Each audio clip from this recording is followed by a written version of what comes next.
this is my clock. So people that are thinking I'm watching my phone, I'm watching the timer. I'm not disengaging. Yeah, there was one time during a meeting you were looking at the thing and They can have a password. Yes, I heard. Okay, we have 5 o'clock. I'm going to call the meeting to order.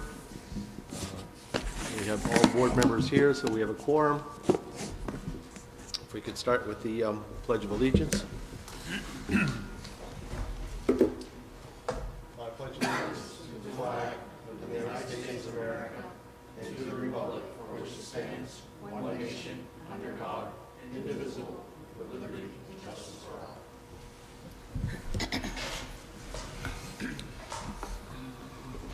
Mr. Chair, before we start, I just kind of want to update the board and finance committee, people here tonight. With the packet that you have in here, I updated the budget packet, the whole packet, to reflect the changes we made yesterday. And so the departments that we adjusted and the revenue that we adjusted out of the ambulance department are reflective in here, and also reflective on your expense budget summary.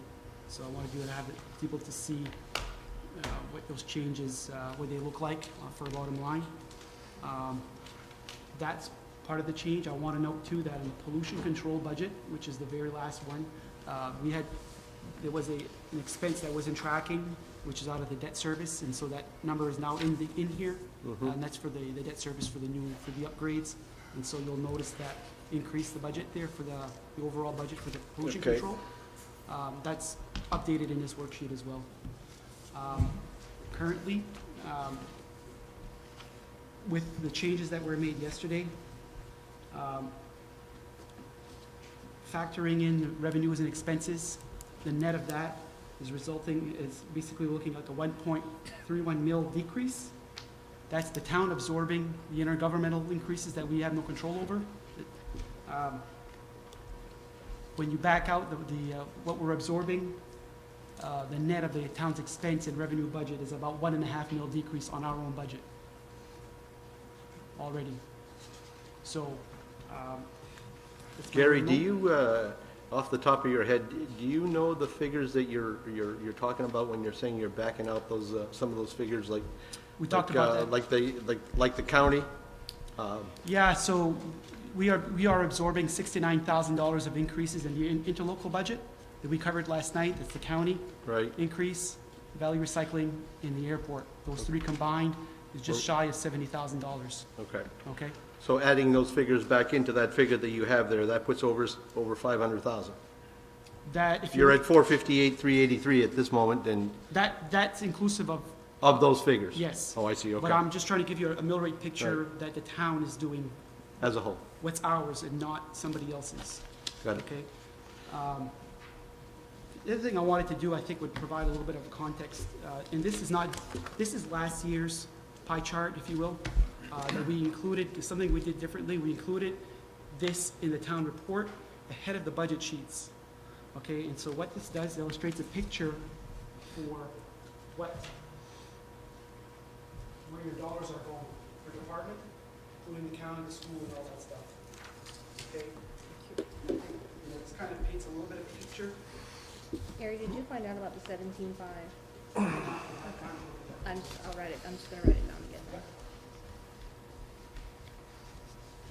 I just want to go through this. Remember, this is last year's. This is the last year's month. So the illustration here is basically shows for every $1,000 that you spend on a property tax bill, where your money's going. All right, and so if you pay $2,000 of taxes, whatever's broken down here, you would multiply that by 2. If you're paying $1,500, it would be 1.5. So this was meant to try to put a big picture in something visible, without having to leaf through budgets and try to visualize what that means. I think this pie chart paints that picture. If you would, just for example, last year's budget. For instance, for every $1,000 that was spent on taxes, your tax bill, $1,000 of that, If it was $1,000, you would have spent $98.30 towards public works, 85 cents for social services, $47 for the county tax, $414 for education, $31.76 for capital and reserves, $36.12 for debt service, $19.52 for the Office of Community Development, Codes and Assessing, general government, that's the administration, which is $60.94, $14.45 for insurances, $77.90 for intergovernmental, $9.42 for the library. Overlay and TIF district is our tax increment financing districts. Those are not something that's within the control. These are things that were established by the town that we show up as an expense. And the overlay is part of the tax commitment process, and that shows up as an expense as well. Parks and Recreation, $38.68. Public Safety, which includes police, fire, and EMS, $120.08. And then within that circle, that chart shows the breakdown of percentage, county, education, and municipal. All right, so I think this puts into context where your dollars are going. And, you know, I kind of look at this like, if I'm spending $2,000 of taxes, $200 of that's going to roads, road repairs, road maintenance, road plowing, all of that stuff. Okay, $120, if I had $2,000 tax bill, then I would have $240 that would tell me that I have fire, EMS, and the police protection. So it kind of puts things into context, I think. And that was the goal of when Dana was working with, and we worked on this together. I said, I'd like to see if we can find a way to paint a picture of what the budget looks like, so that you can just look at it and be, okay, wow, that makes sense to me, without having to really delve, you know, for those people that grab the town report and just kind of look at it quickly. So this is going to be updated once we're done, and this is going to be included in the, right, as an insert, as part of the budget that's going to go into the annual town report. Okay? Yeah. So without putting a calculator to that figure, Gary, we have already been to the good now. We have already got a savings of roughly 1 1/3 mil. If I'm just looking at this roughly. 1.31 mil, 1 1/3 mil. So for the record, I mean, we've already got that much in savings at this point, without really doing any more than what's been presented to us. And Mr. Board Chairman, if I may, one more comment before we dive in. The town has, we talk about the undesignated fund, and the undesignated fund is considered the town's rainy day fund, any town's rainy day fund. This town has a undesignated fund balance policy adopted by the board that we should have 90 days of cash. So 30 days of cash for the town to operate is $900,000. 900,000. That's including when we have to pay the county and the school, all that stuff. So that would make our fund balance policy target of $2.7 million. So we were pretty much wiped out by the mill abatement.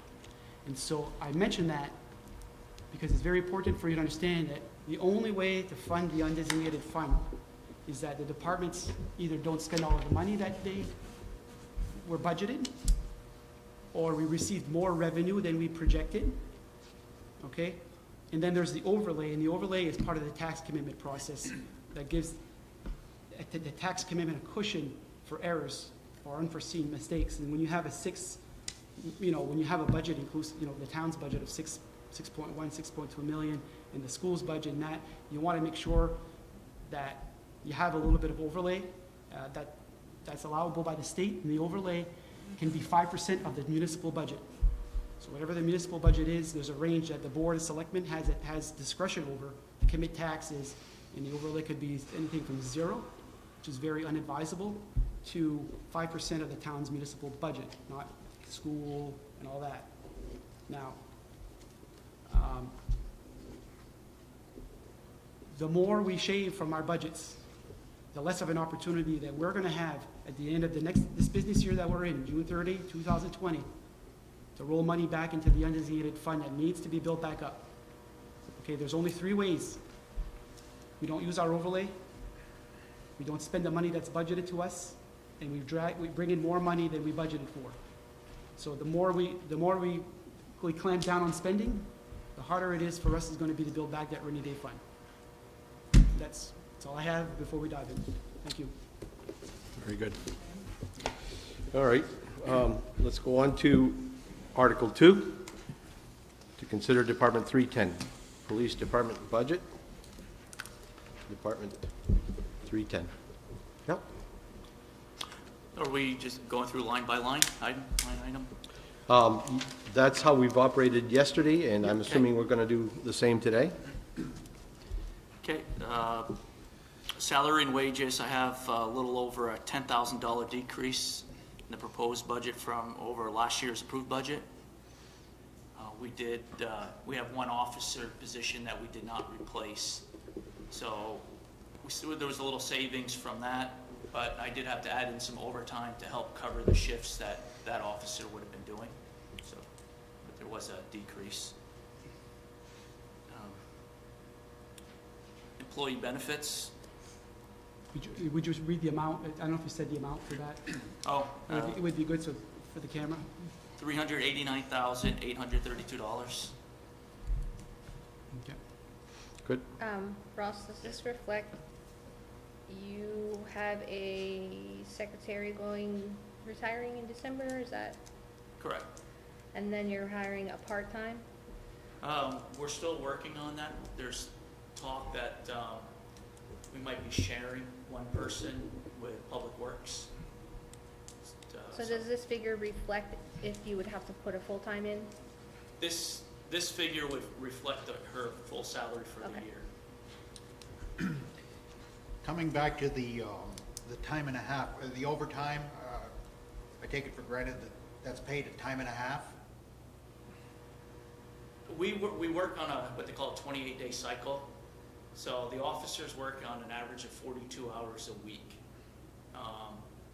So at the end of the month, because of the Fair Labor Standard Act for law enforcement, they actually have to work over 171 hours during that time period to be eligible for the overtime after that. So it's straight time for 171 and a half is anything after that. So how much are we actually paying? Are there many hours? What I'm getting at is just... Last year we had, I believe it was 37,000 in overtime. Okay. And the overtime covers officers that are on vacation to replace their shifts, any sick time, trainings that they need to attend, court hearings that they need to go to. Well, are you looking to replace the man that you've lost? We are not. You're not? No, we're going to try to make do with what we have. Is it costing us more than hiring another man? It's costing us $10,000 less in wages, Plus Okay. benefits. plus And- plus the And benefits Plus and the workers' benefits. comp insurance and all Okay. these.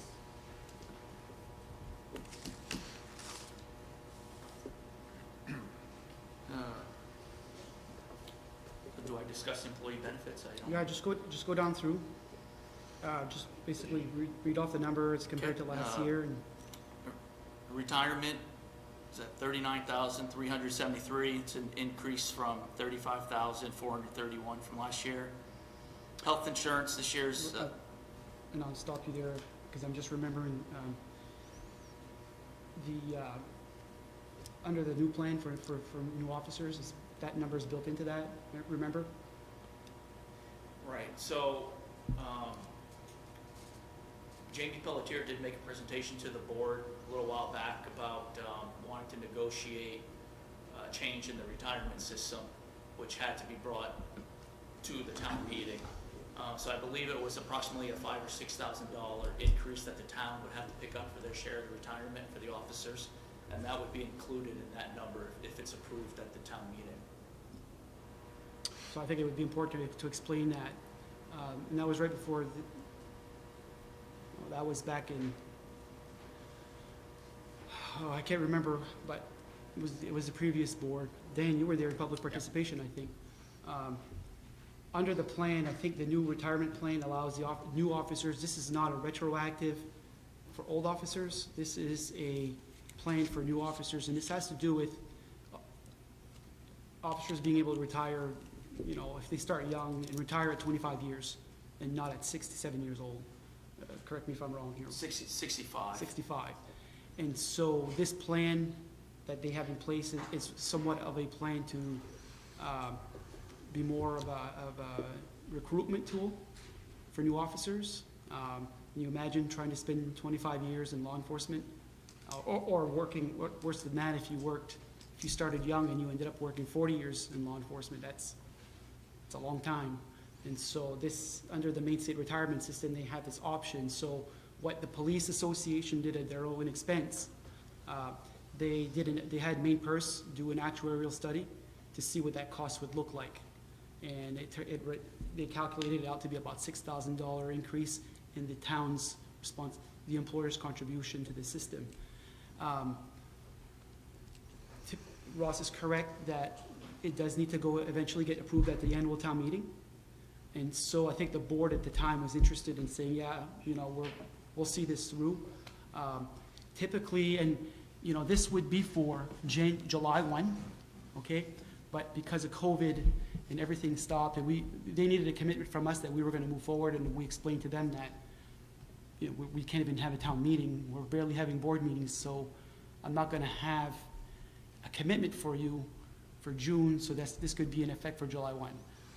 And so they anticipated that this was a request that was or a concern that was being made by other municipalities with police departments. And the Maine Purse Board basically said that they would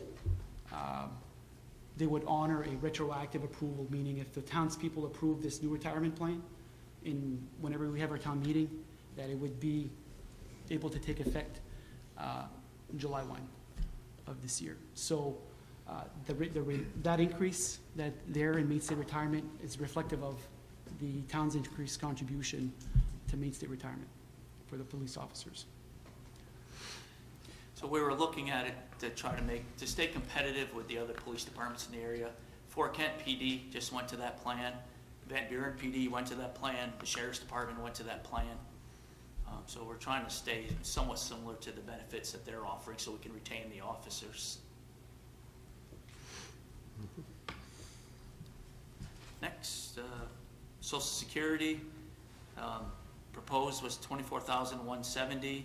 Last year was $24,775, so there's a slight decrease. Medicare, this year is $5,653. Last year was $5,794. And there's a police physical fitness benefit, it's $2,100. And what that is, the officers once a year take a physical fitness test using the Police Academy standards, and if they pass the test, they're given a $250 stipend for maintaining their physical fitness during the year.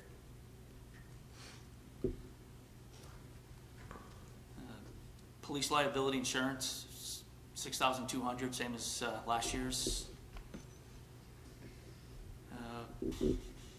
Animal control, $500. Last year was $500. That goes towards if we have to euthanize any animals, send any animals to the vets, any trainings that our animal control officer needs to attend. That's funds come out of that. Clothing, safety equipment, $4,000, same as last year's.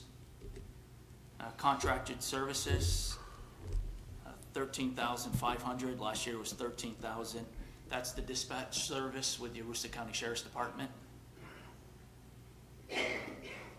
Dues, subscriptions, memberships, $350, same as last year's. Evidence, $500, same as last year's. What that is, if we have a blood kit for, say, a person operating under the influence, we have to send that down to the state lab to be tested, so it pays for the postage. If we would have someone that was operating under the influence of drugs, we have to pay to have their drug tests done. Any supplies that we need for evidence collecting, that comes out of that budget. printing and advertising, if we advertise for a law enforcement position, or when we have the no parking winter signs made to have posted at the end for the winter time. Prisoner meals and transport, I have it at 600 for this year. Last year was 500. They kind of mislabeled that. I don't know why we call it prisoner meals. What this is, it's actually it's prisoner lodging. If we transport a prisoner to Caribou for holding, they charge us $75 to use their facility. And then the following day, a sheriff's deputy will transport them the rest of the way to Holton. So what we look at is it cheaper to pay the $75 or have somebody come in 4 hours overtime to go to Holton to bring a prisoner? So we use up those funds first and then send everyone to Holton after that. Travel and training, 7,500. Last year was 8,000. We do have an officer that's going to be attending the police academy if they ever decide to start back up. Officer transfer, 0. Last year was 0. That was when Garrett Albert came on board, we had to pay off Brunswick PD for their investment in him for attending the police academy, but that's all been taken care of now. Office supplies, 1,300, same as last year's. General supplies, 150, same as last year's. Telephone, 3,500. Last year was 2,500. There's an increase of $1,000 because I believe the town office had been picking up a portion of the VoIP phone system, so that's going to now be allocated to each department. So we figure it's going to be about $1,000 more per department. $400 for the internet, same as last year. Electronic equipment, $500. Last year was $500. Every year we have to have our radar units calibrated and make sure that they're accurate, and that costs us right around $500 for it. Repairs, when we have to send out the radars for repairs. Gas, 11,500, same as last year's. Vehicle maintenance, we got a little increase. One of our vehicles is getting a little older, so we're having to put a little more money into that one now. So that's at 4,500. It's an increase of 1,000 from last year's. So this year's budget's $624,303, which is approximately a $4,000 increase over last year's budget.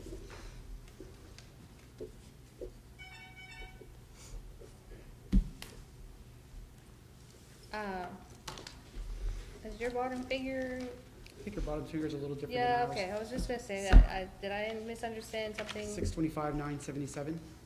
I have 624, Wonder what's different. 304. 5.5 roughly.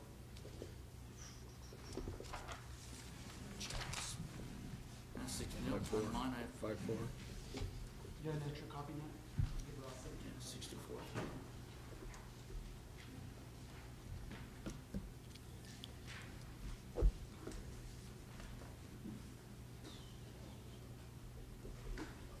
$389, $832.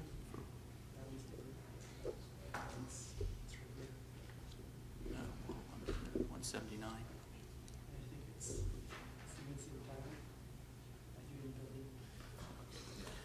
I find these telephone Yeah, well, bills you know what it just, is? It's because we built in that state retirement increase, and Ross hadn't done it on his end. But Carol and I worked on that, we added it in, that's the difference. Okay. I got a question. yep. It's always been that when it comes to the police department, there seems to be a resistance to ask questions. I don't know if people are afraid of going to jail or what it is, but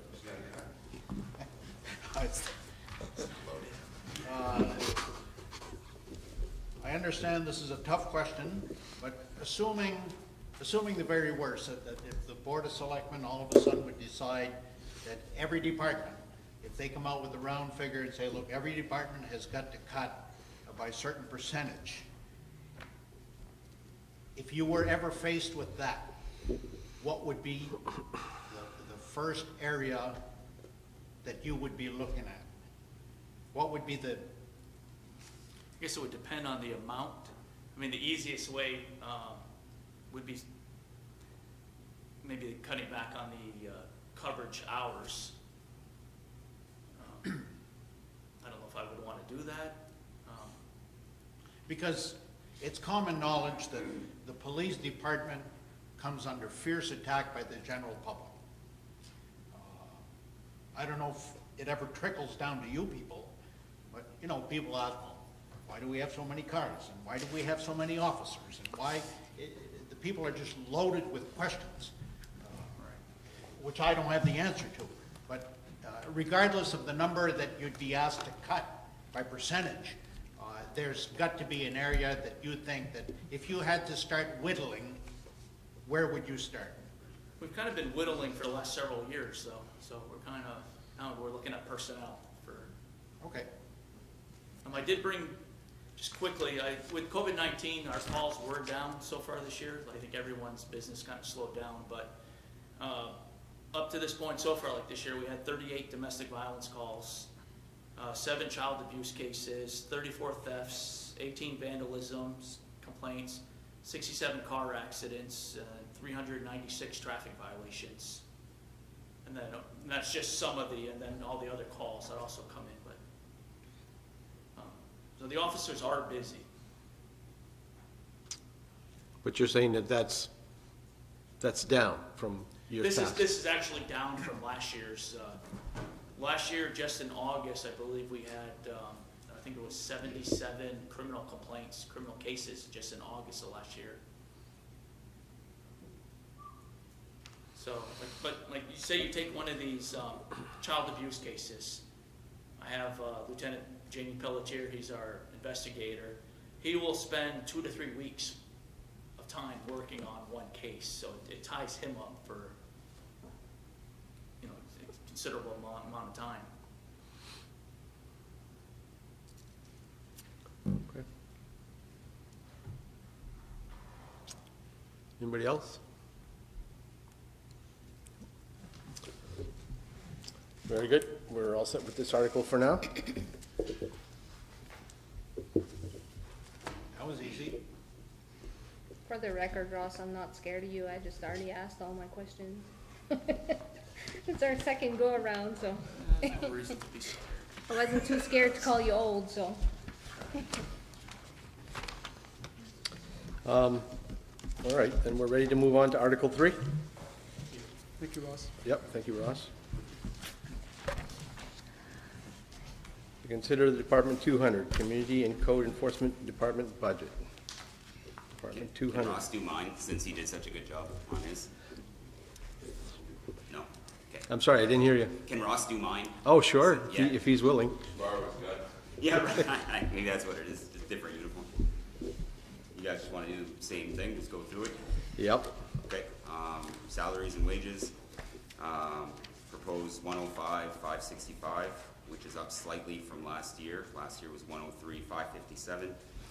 Reasoning behind that, Gary, just to confirm, I believe it's, our code enforcement officer received a pay increase earlier this year, right? Correct. Yeah, so that's the difference in that number.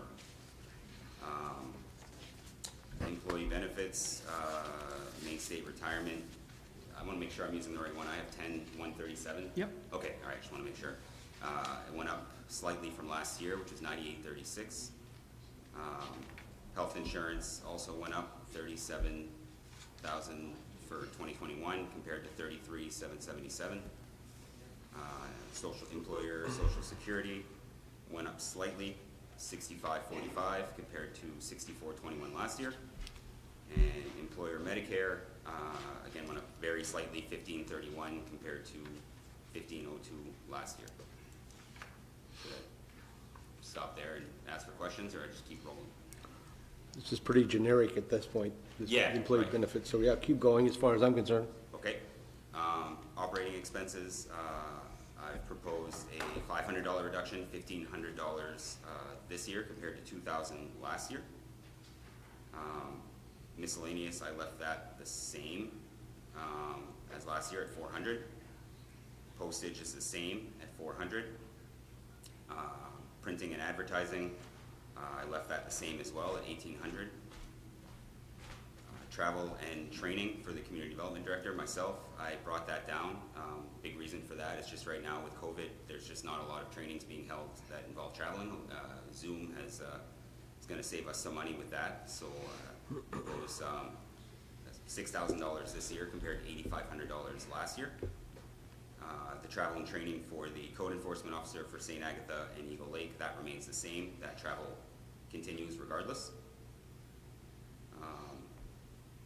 Office supplies, again, remain the same at $750 compared to last year, same thing. The digital sign proposed a $300 reduction, $1,000 versus $1,300. So with the digital sign, we have to, in order to transmit the signal to that sign, there's a cost for that each time. With the bridge project coming, the location of that sign is probably going to have to be moved. And we're going to try to look in to see if maybe we can get it in a location where they can feed off of our internet at the town office, possibly, and hopefully be able to reduce some cost there. And maybe even reduce that further. If we can feed off our Wi-Fi signal, I believe it wouldn't cost us anything, right? No, if we could bounce a Wi-Fi Right, to it. yeah, and I've had a few conversations on it. We haven't gotten there yet, but I so propose a $300 reduction, 1,000 versus 1,300. Now, with that real quick, Keith, since Yes. there are plans to go wireless soon, and $1,000 is not a lot in the bigger picture, but it is, Yeah, every yeah. little bit counts. Of course. There is the ability to update that sign directly at the sign. I would propose maybe getting rid of that $1,000 charge and going with that, since it's not changed every day, it's changed once in a Oh, while. of course, yeah. I would have no In problem. foreseeing that, yes, it would cost nothing by doing it wireless. And that's actually something that I'd like the board to review with all the department's wireless internets and regular internets, is proposed to do a town-wide wireless system that would cost a lot less every year for internet, so, As a whole. as a whole. You'd have internet in one location and feed it from building to building, which would also increase the reliability of the phone system and make things a little easier for everyone, so. We did look at that a little bit through our LED light project. There was some technology, with the new street lights and the photo cells. You can get all kinds of interesting technology to put on there. You can send Wi-Fi from street light to street light. And so we looked at the options where we could, knowing that we were gonna own our street lights, we had the ability to put Wi-Fi on those, just closed circuits or closed networks, just to push signals, but it wasn't gonna work for us. And there are areas like Public Works and pollution control. We have issues over there with Wi-Fi, and I think it has to do with it not coming across the track. Yeah. There's something over there. I wouldn't want to reduce it further than $1,000 this year, only because we're gonna incur a cost to have to move that sign, and we have to decide where the sign's gonna go. We haven't figured that out yet. But we're definitely gonna basically take the power source, the breaker panel, with the sign, and reinstall that somewheres. And so we're gonna have to get a new power source if there's none, and the labor, I know Public Works can do most of it, but the electrical work will have to be done by an electrician. So kind of like to leave a little bit of money in there to move that sign. Otherwise, we don't have any funds we're gonna ask some department to help fund the moving of that sign. Yeah, no, that works for that. But the schools are all working on that wireless networking, site to site. The high school, elementary school, the superintendent's office are all going through that technology where one internet location, and then they're spreading it across the building, so. They're on that dark strand though. They're on that 3-ring binder. Right, but for their phone systems and for what the internet that the buildings would require, that wireless setup would work, that the Okay. school using would work fine, so. I think it's something we still should look into some more. Yep. Okay, Okay, moving on. Okay. yep, Abatements, left that the same as last year, 5,000 for each. The next two were the sort of reduction, the big reduction in my budget. The agent fee for real estate assessing. Last year, we contracted that out at $17,250. I have my assessor certification, so I've taken on that role. So we're not going to pay that contract out. So that's at zero. And we also contracted the personal property agent, which was $4,000 last year, and that one as well is going to be zeroed out because I have the certifications necessary to handle that role. The next one is business development activity. I proposed a $1,500 reduction, $4,000 this year versus $6,500 last year. In terms of, I printed out just to kind of see last year what I had. So a majority of the money that I spent there had a lot to do with our boost program and our microloan program, just a lot of the advertising and the promotion that went along with that. So a lot of what I did there came out of the business development fund. I was looking at the vast majority of what that was. And then community development, I proposed a $700 reduction, $3,000 this year versus $3,700 last year. And I looked through that one as well. A lot of that is like just some of the community events that go on. We had Rhythm and Roots last year. We had the small expense. We had the podcast that came up last winter, that Kirk Minahan podcast, where he came up here and it was a big shindig at the lake. They wanted the town of Madawaska to provide them the quote-unquote key to the city, so I had something made for them, so it gave us some promotion from a community development side. And then I also talked to Gary today. The farmers market, we recently put a stain on it, and I wasn't aware that it was a farmers market budget item, so I was taking it out of this one.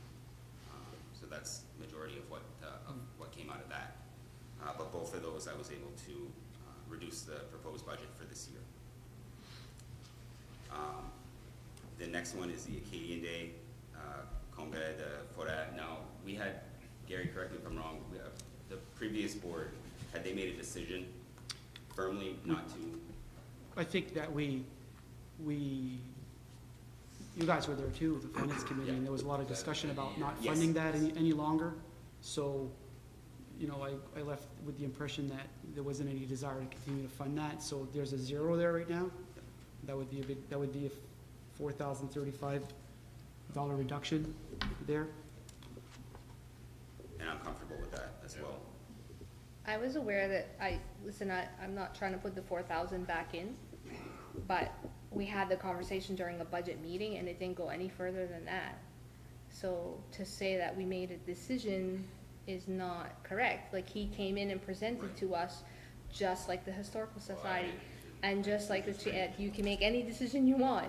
I'm just telling you guys, I'm not asking you to put it back in, but for the record, that was not a board decision. And I apologize for my wording if it was incorrect. No, it's okay. I just want to make sure that everybody, like the new board members Right. here know that, that was removed from the budget Right. just under a conversation, so. Yep.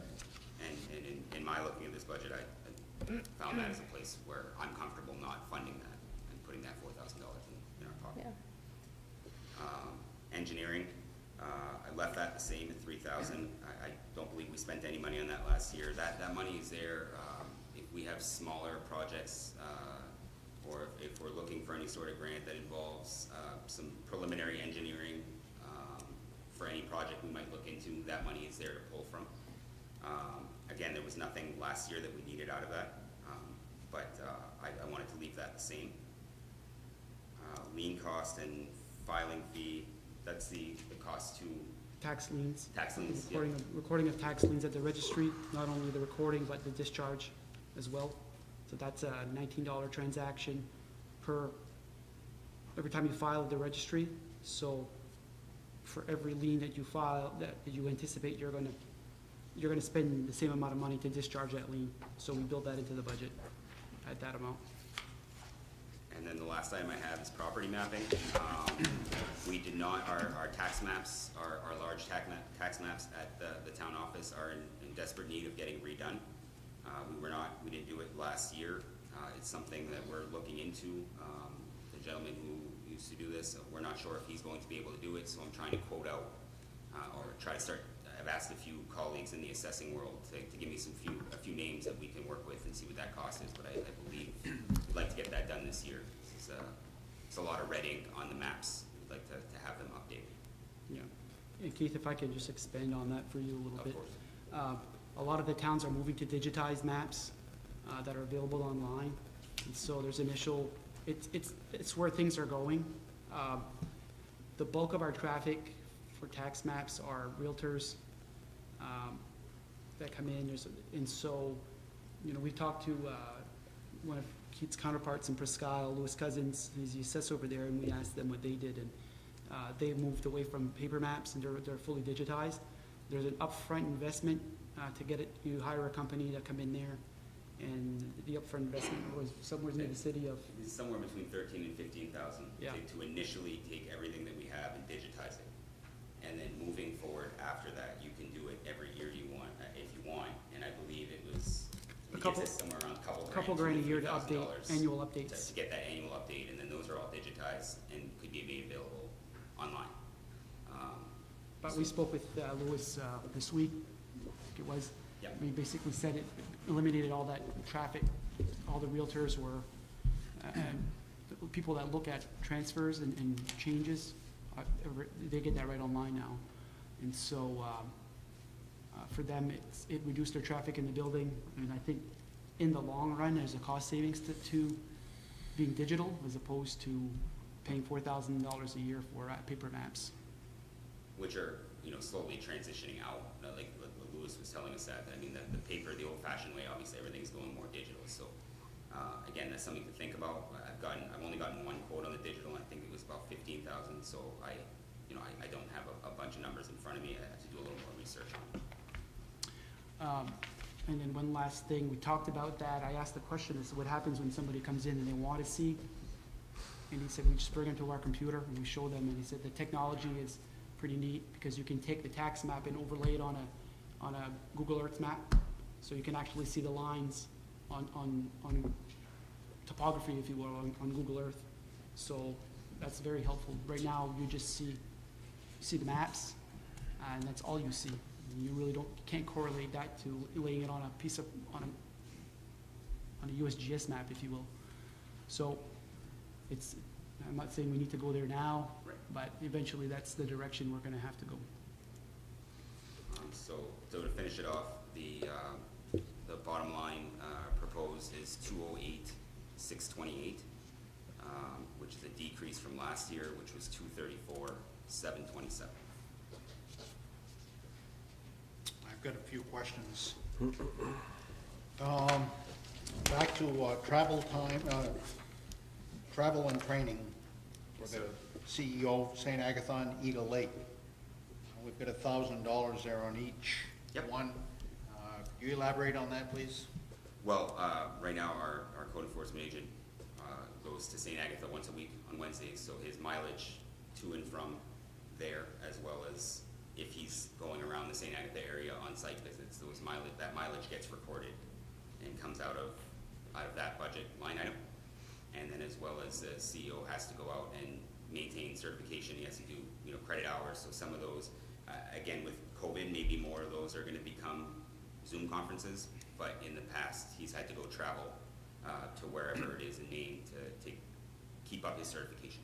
When the code enforcement officer is working for another community, should that not be the burden of the other community? The financial? So in our interlocal agreement, we bill them for the services. So inclusive to our costs they're gonna get the CEO for this annual cost per year. And so we actually show a revenue for Keith's department. I'm glad you mentioned it because I would have not thought about showing you that. If you wanna go in and take a look on the revenue side, which is the very last page, under development codes and assessing, CEO contracted services for both communities. is roughly around $9,000 is budgeted for 3 communities. Grand Isle as well, but Grand Isle is a very small amount of money. They have no shoreline really activity, and that's where the bulk of the permitting is, but we do have an agreement with them. But now we budgeted in about $9,000 of revenue from those communities to help basically reduce his budget, the cost of the CEO. Closer to 10,000 in revenue. Yeah. 9,869. So Go ahead. this $9,000 revenue is from 3 communities? Am I understanding that right? Yes. And he goes to St. Agatha once a week? Once a week. Seasonal. And then what about Seasonal, the yeah, other? just during the summer months. So it's what, May? May through September, October. And then Eagle Lake, he goes every other Friday. Same time frame from May to October-ish. Those are the hours, but the CEO is available for people from those communities to call when they can call here. When the CEO is in his office here, he is available for, and likewise when the CEO is in the other community, if somebody had to get to him, he would have the ability of servicing somebody from when he's away. So it's been working pretty well. Yeah. I'm just curious about the math. I'll have to, it just seems like it's a low number to be charging So- these communities for this service. So what we And do, Lori, considering, you know, mileage and wages and insurance and, you know, all of the other stuff and, the What we time do- away from here. we actually a calculate loss. out the per diem, what it costs for that position, benefits and everything included.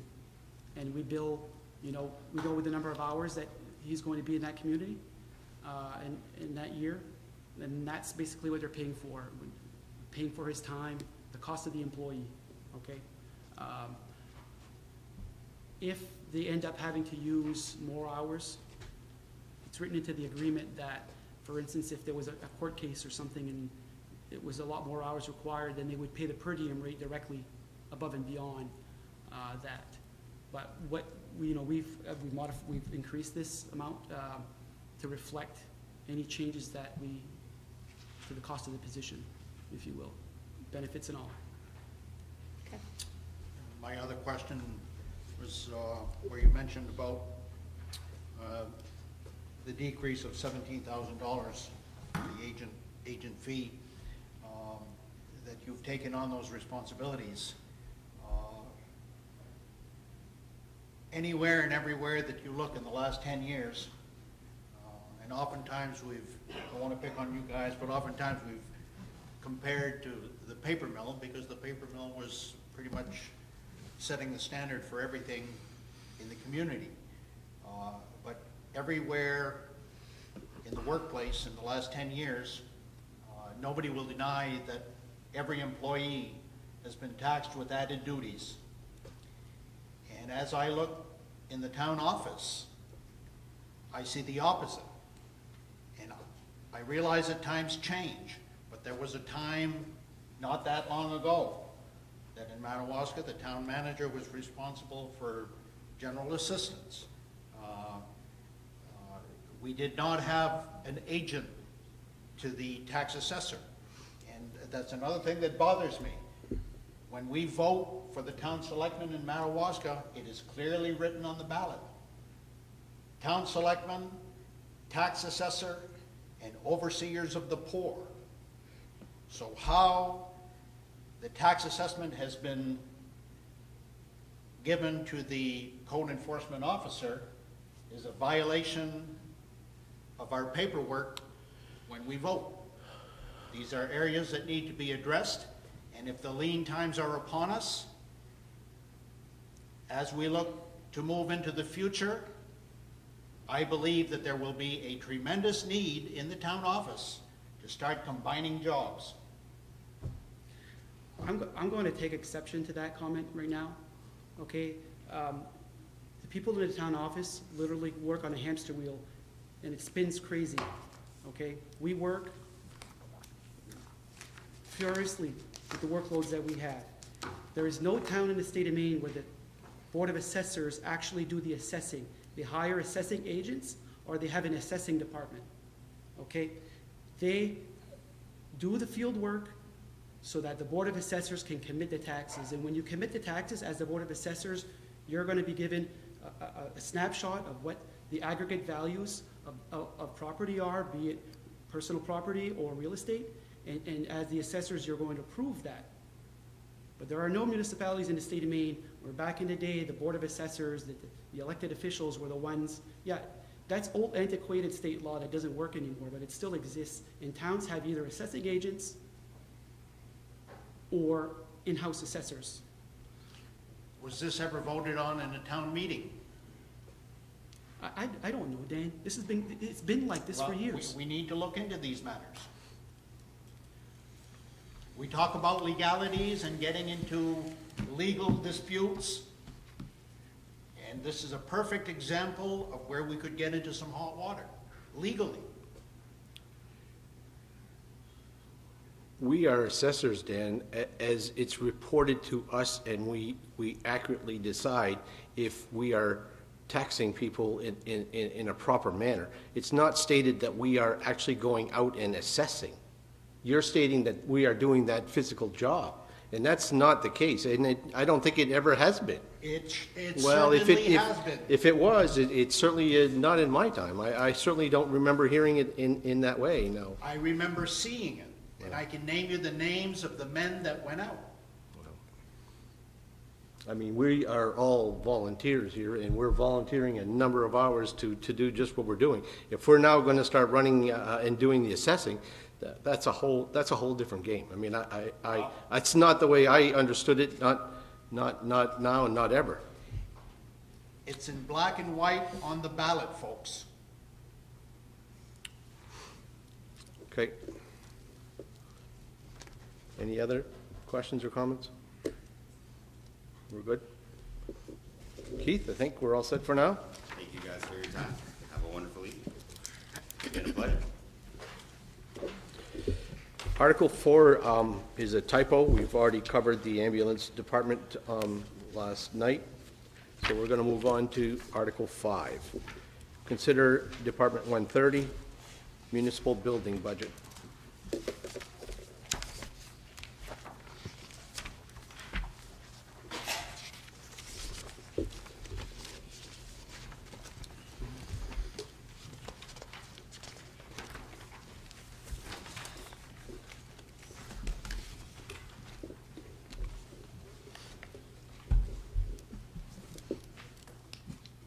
Good evening. As for the miscellaneous, is $1,000, the same thing as last year. Supplies for janitor is same thing, $2,000, same thing as last year. Electricity, we went down due to the changing of the LED lights. That went down, the kilowatts went down, so we brought down 45,000, it used to be 6,000, brought up to 45. Telephone, well, that's the municipal, that's the town office, so that's really not my department. Why it went down? That would be Gary's. Telephone went down because we started reassigning costs to the other departments. Part of this is that 3CX, but the town's buildings has more than one department, so we have, we pick up a lot of the VoIP cost there because we have a lot of lines in the town office, as opposed to, another department just having one or two. As for trash, it's the same thing as last year, $600. Sewer, $320 this year, $300 last year.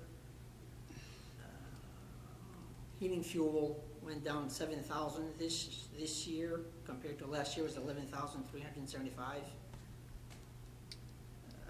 Water fees, 800, same thing as last year. Internet website, again, that's for the town, 3,500, same thing as last year. Software computer, that's the town office, 49,000, was 44,600 last year. And Gerald, if I could just go back, the internet and website, it's roughly $115 a month for time spectrum, and that's at $1,380, and then $450 for website, and $1,617 for website design. So we have monies in there for website maintenance. Okay, as vehicle and equipment, there's 0 both years. I can talk about minor equipment, Gerald, software and Okay. computer Oh, for you. yes, sorry. In that number, what we have is our managed services agreement for our computer and our IT system. Included in that cost is about $30,600 a year. That includes managed services, that includes being in the cloud, the hosting of that, the firewalls, the redundancy. It includes the subscription to Office 365. We don't have to keep updating our operating system. It continues to update. So that includes Office 365 and all the subscription for every single email account that we have in the town, which are all archived. And so we had nothing before. And now we have, a system that's protected and legitimate and from ransomware and all that. So that's part of that. And then the other, there's about $16,000, I'm rounding here, in there for our municipal accounting and property tax system. That does everything. That's called TRIO. That does everything from our real estate, our tax commitment, our motor vehicle registrations, vital records, birth certificates, you name it. Everything municipal, it goes through TRIO.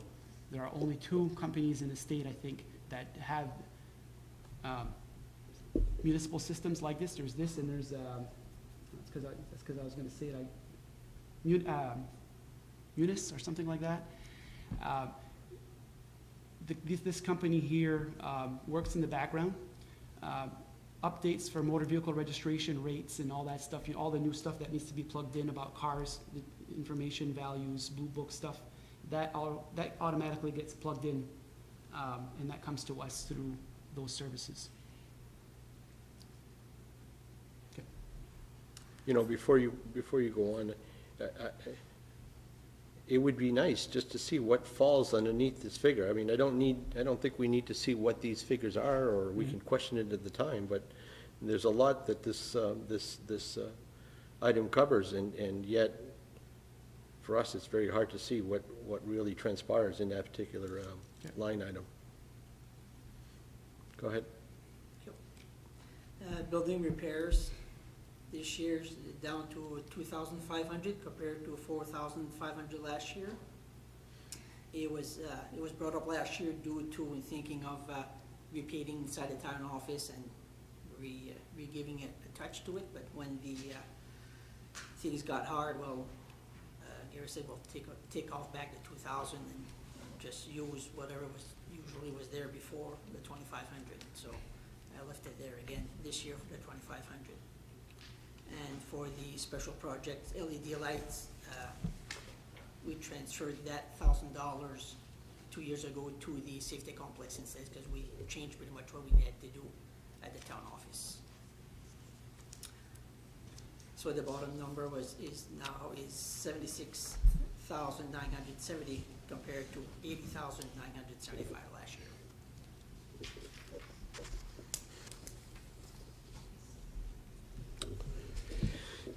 Anybody else? Any questions? You guys, nothing? We're good? Yeah. Okay. We're all set then? Yep.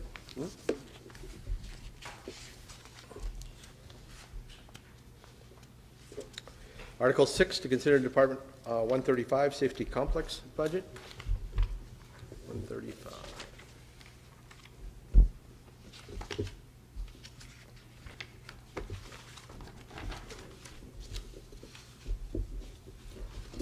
The general supply is 700, stayed as last year, 700.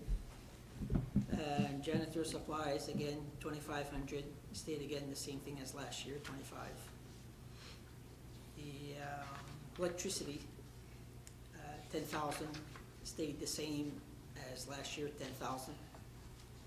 Trash, same thing, 700 last year. Sewer went up a bit from 1,669 from last year was 1,560. Heating fuel went down 12,000 compared to 19,780 last year. Water fees, same thing, 2,100, same thing as last year. Safety, the safety building repair maintenance, it went up. That went up $4,500 compared to $4,000 last year.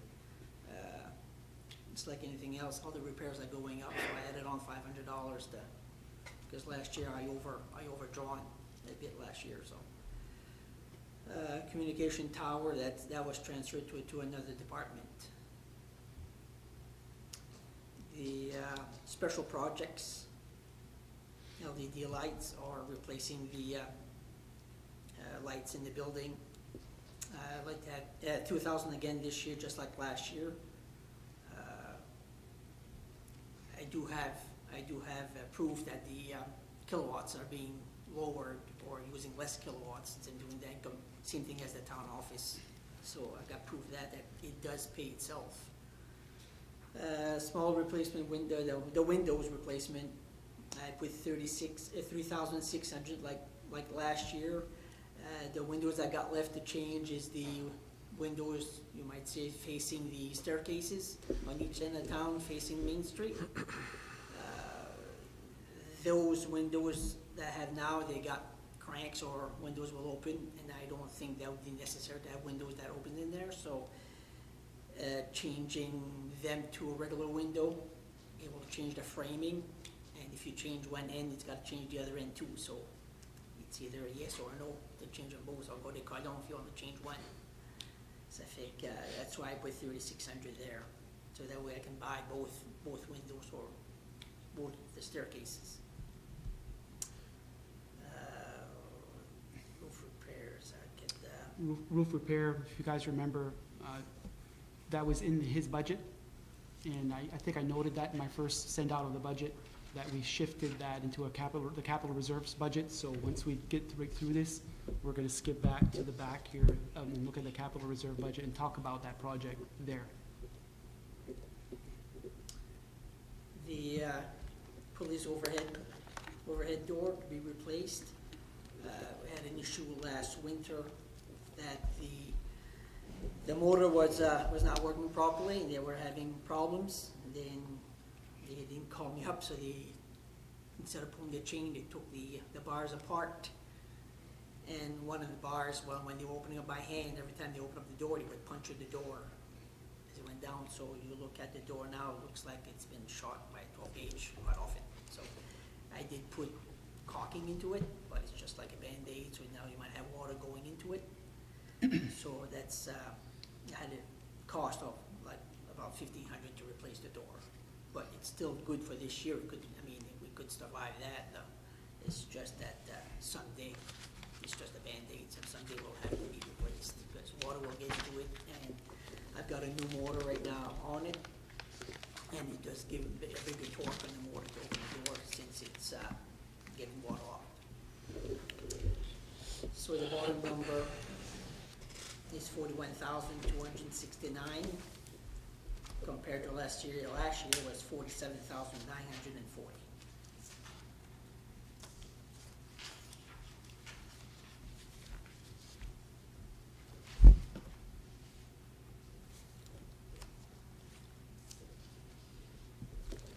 Any questions?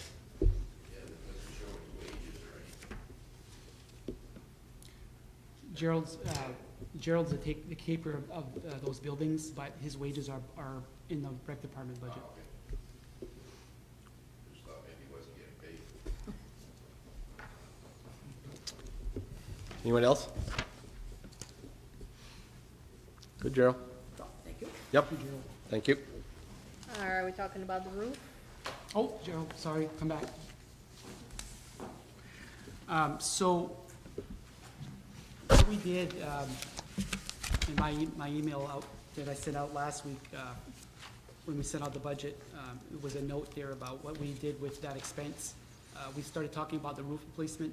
Gerald reminded me, when we talked about this a couple weeks ago, that this roof replacement project is actually a three-phase, project, meaning he's gonna tackle it in thirds, right, Gerald? And so, the way that, and that's how he was gonna do it, in thirds. We had this discussion in February, and, you know, it seems to stop. And so right now, it's not likely that we would be able to go out to bid and get that work done this year. So what we're saying is that, you know, probably this would be a next summer project, at least the first phase of that would be a next summer project. And that, you know, the board could decide, you know, the finance committee could weigh in on this. Do we first of all want to fund the project? And number two, do we want to pay for it all this year, put it in the reserve account? Or do we, seeing that it's going to be hitting 2 fiscal years when we actually do the project, we could either fund it all this year, half this year, half next year, or all next year. Those are options that we could do, if it was the desire of the board to tackle that project after July 1 next year. So we put a place mark for $25,000 for that project, for discussion, and here we are. So I'm understanding correctly, we're not going to discuss this issue once we get into the capital reserve accounts, we're gonna discuss it now? Well, you know, I think we've been kind of talking about, the department heads are here when they're here with their Okay. budget. And so once we hit the capital budget, I hate to bring them back here. I understand. Just to go over the reserve, so we're kind of talking about Yep. their budget and if they have any activity in the reserve budget, capital purchases as well. So you're estimating that the cost to do the repairs would be roughly, what, 3 years at 25,000, 75,000? Is that how what am I missing? Yeah, the whole thing will cost $100,000, okay? So, So I divided that into three phases. okay, so roughly So the 33,000. The first phase would be the bigger part, you might say before, where the seams would be. So it would be like 49,850 roughly for the first year. And the second year would be like 32,500. And the third year would be a smaller piece left with like 25,000 after that. So explain to me why your figures, I mean, you're basically telling us that this building is gonna hold up for 3 years? Without having to do any repairs? We gotta start here somewhere, this should've been started. I guess really Yeah. the financing, I understand. I know Yeah. what you're getting at, but I guess you're looking for all of the financing before you start the repair. So you're talking a 3-year financing, right? No. No?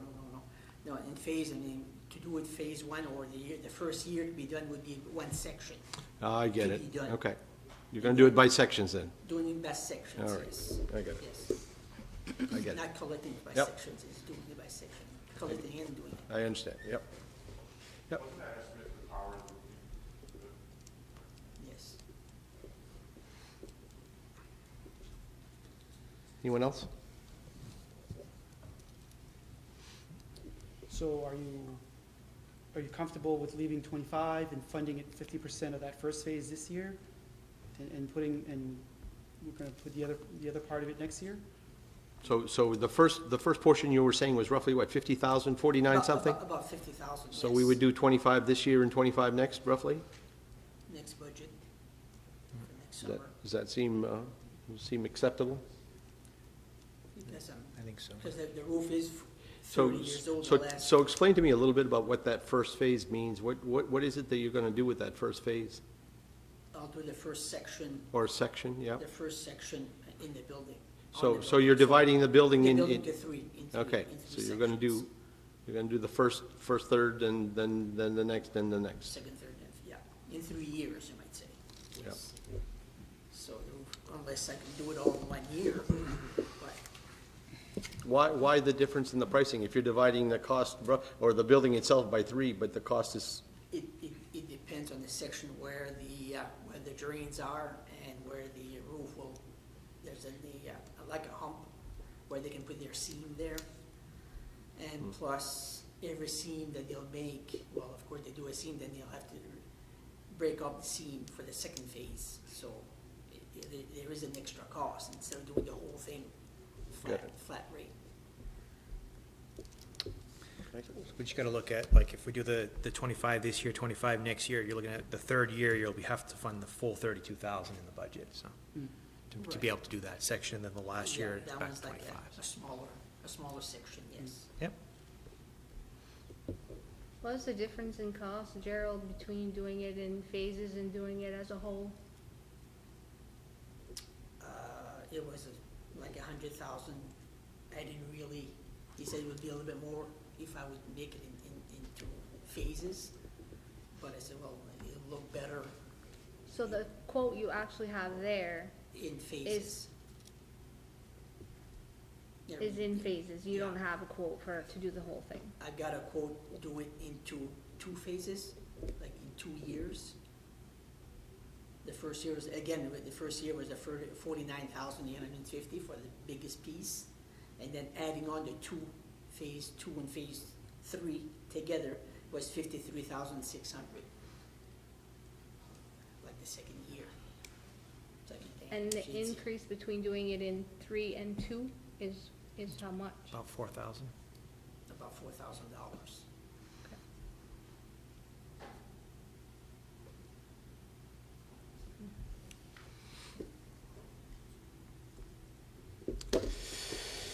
Okay.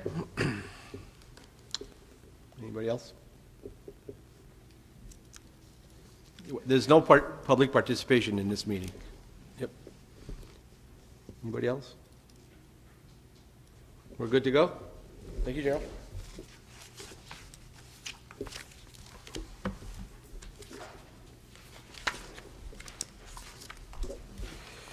Article 7, to consider Department 140 elections budget.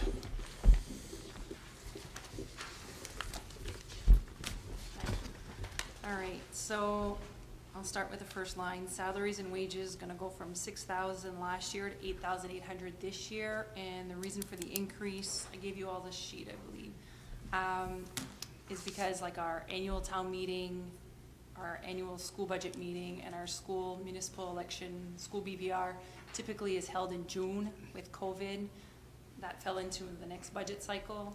Therefore, we didn't use it last year, but we have to make up for it in this year's budget because it took place after July 1st. And there was a minimum wage increase, therefore the clerks hopped up $1 an hour. So we had to follow those minimum wage changes. The moderator, we increased from 250 to 400 in the event that we have any extra meetings coming up. Doesn't mean that we'll necessarily use it, but like when we need a moderator for special town meetings or anything, we'll have that money there for that. Like I said, may not use it, but the warden stayed the same, 375 last year, 375 this year.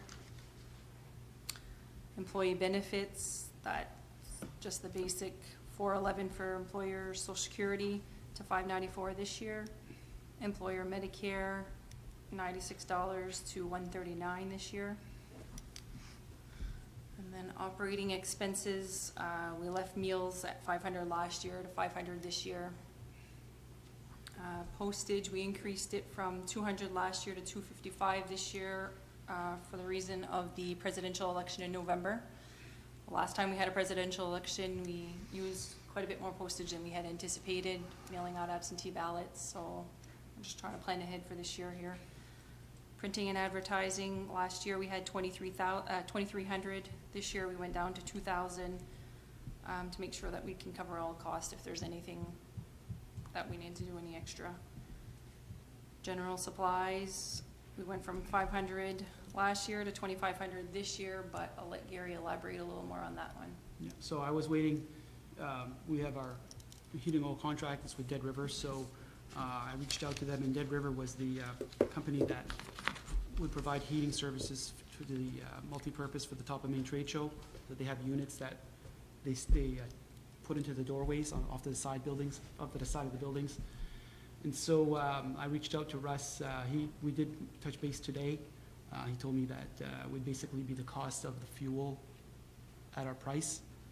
They don't really want to get paid for the service. They just said, whatever you use for fuel at your contracted cost will be good. So they're anticipating, depending on what the weather is, probably being on the safe side, starting to heat the building for that Tuesday election, starting on Sunday, and running that all day Sunday, all day Monday, all day Tuesday, and shutting it down Tuesday night after the elections are done. And so 300 gallons at 174 a gallon is what we were projecting to heat that building based on what Dead River proposed to us. So we had put I didn't know what the number was gonna be, I put a $2,000 increase in there, so I did not know. So we can take that down. Did you write that number down, Amy? Yeah, 300 gallons at our contract price, it would have been around 522.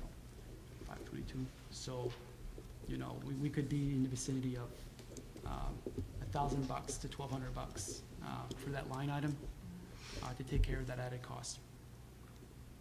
Are you guys okay with 1,200? As an estimation, yeah, Yeah. yep, well, I'm okay with it. I mean, assuming that we don't burn any more gallons than that, and that's the only question that we're facing. So you're gonna start heating that building?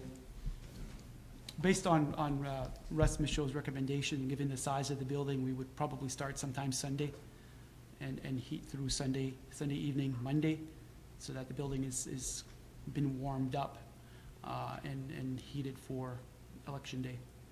And the elections are 8 a.m. to 8 p.m. 8 a.m. to 8 p.m. So, did we have a cost, did we face a cost when we were doing the elections at the KC? Were they charging us? No, There was no cost there at all? no, each rate. And the KC's just not compliant for COVID-19, is that why we're moving? Yeah, we're just not allowed to have as many people in the building with the whole 6-foot social distancing. So we're able to accommodate more at the multi versus at the KC. And I'm going back, and that's because of COVID, but even last presidential election, people were lined out by the road, waiting in line to get in the building. Yep, I anticipate we're probably gonna Yeah. face some of the So same. at the multi, we have more opportunity. I mean, you're still only allowed so many people in the building, but it gives more opportunity for people to wait inside the building versus standing outside too. So that COVID deal kind of put a cramp in. Okay. And going back down to ballot booths, we removed those, Public Works, a little more fixing of them, so they're holding up for now.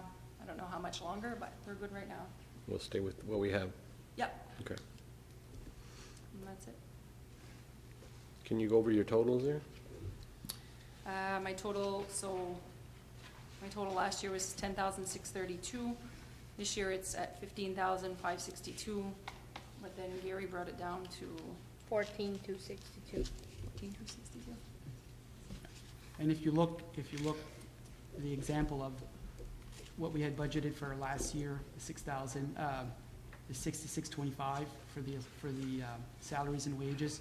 If you just look over to year-to-date expense 630, you'll notice that we only spent 2,100, and that's because, the primaries and the town meetings and the local elections and the BVR all took place in the next fiscal year. So that's why we didn't spend it there, but we're getting double hit over here. Yep. And Gary, you had mentioned at one of the prior meetings that we possibly could get a little more from the presidential elections to reimburse us for the extra costs. Is that still? I think that we can put in that cost for, to heat the building. I would need to have an invoice for that though, because that's something that needs to be verified, so, I can probably talk to Dead River about that. I think that we're gonna absorb that somehow within our gallons that are assigned per department or per facility, but it's a cost that's borne by the elections, so the elections is gonna have to reimburse somewheres. So, and we can try to figure out a way to build that into our reimbursement, yes. Any questions? Anybody else? Very good. Amy, we're all set. Thank you.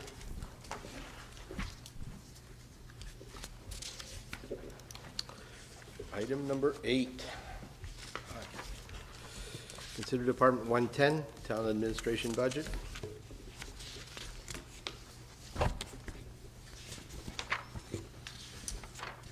So you'll notice right off the top, there's a reduction in salaries and wages. Nobody's, as all other departments, nobody is getting any increases this year. We're holding the line. We did see a reduction in the cost of the finance director position. Some duties were reassigned for HR. The new finance director doesn't assume the HR duties. The HR director is Heather Picard, and she worked with Dana.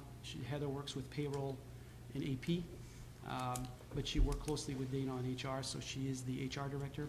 So the salaries and wages includes my salary, the 3 clerks, the finance director, and HR director, and Amy Russell in the finance department. And Amy Russell, there's a revenue side to this. We provide administrative services to the Valley Recycling Facility. And I think that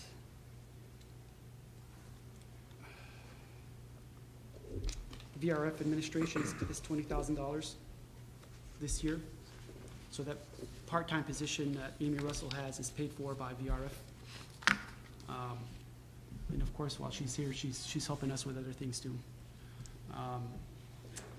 Moving on down, Main State retirement trends with the payroll.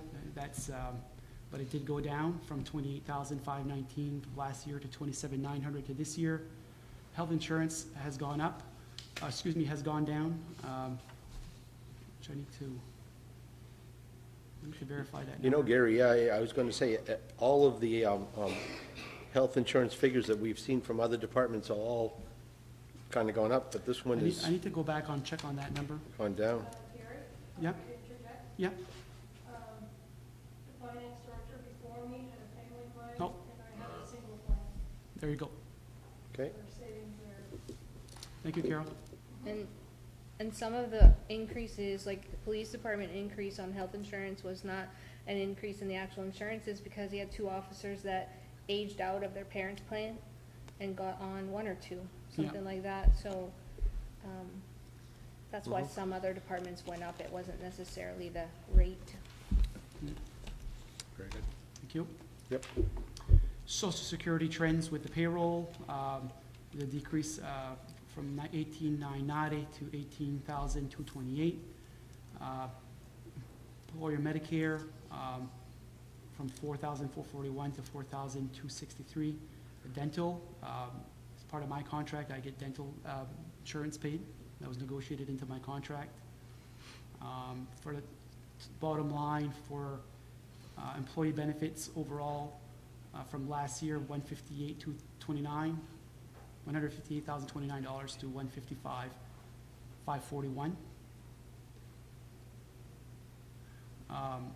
Deferred compensation, we were funding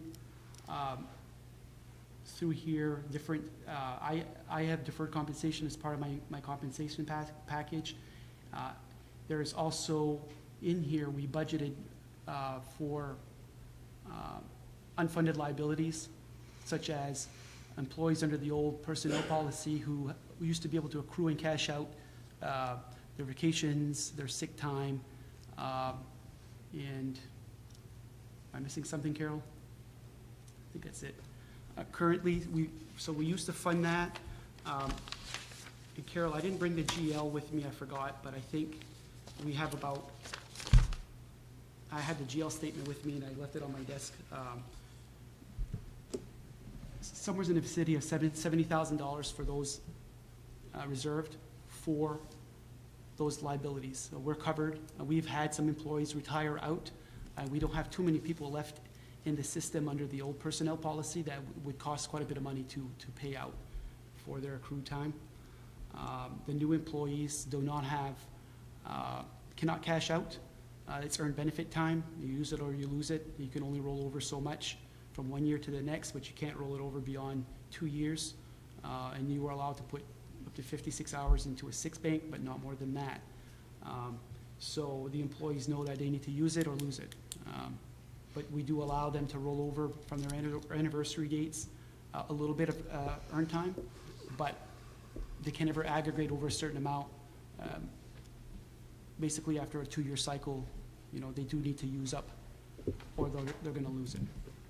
And that policy change was made, was started when it was in play, it was being hashed out before I got here, and it was finalized when I started here roughly 3 years ago. Animal welfare, that is for our, we pay for some of the costs for the dog catcher, if you will. Dues members, dues subscriptions and memberships, those are things such as dues that are paid to the, for associations that I belong to, MTCMA, for instance, ICMA, and other memberships that some of the departments may have, like Carol with, you know, for clerks, and Amy with clerks, and Carol is the finance director of Tax Collectors Association. Miscellaneous that is a miscellaneous account, stayed at $1,000. Bank fees, we used to budget in bank fees it's no longer showing in our 3-year history, but when I got here 3 years ago, they were transitioning out of TD Bank to Katahdin Trust. And as part of that negotiation with Katahdin Trust, we don't have those bank fees anymore, and they were pretty hefty with TD Bank.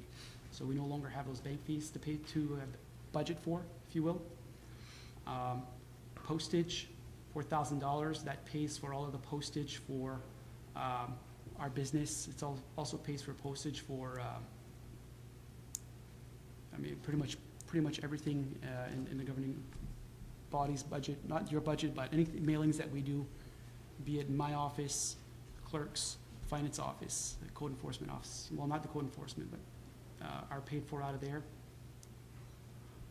Printing and advertising, that's everything from printing our town reports to advertising for jobs in the paper. Travel and training was reduced from $16,100 to $12,000 because of COVID. We know that we're not going to be able to travel as much anymore for the foreseeable future, so we did reduce that down to $12,000. So the overall operating expenses went down from $28,900 to $24,800. Office supplies, and you guys can interject at any time here. Office supplies at $9,500, same as last year. Minor equipment, software and phone. This is if we need service calls for our 3CX phone system, this Third Eye Global, we budget in that amount of money. Rental is for, at $2,800 is for our office copier lease. That lease will term next year, I believe. So the overall minor equipment budget has stayed the same at $4,300. So overall, last year's administration budget went from $560,020 to $495,138. Questions?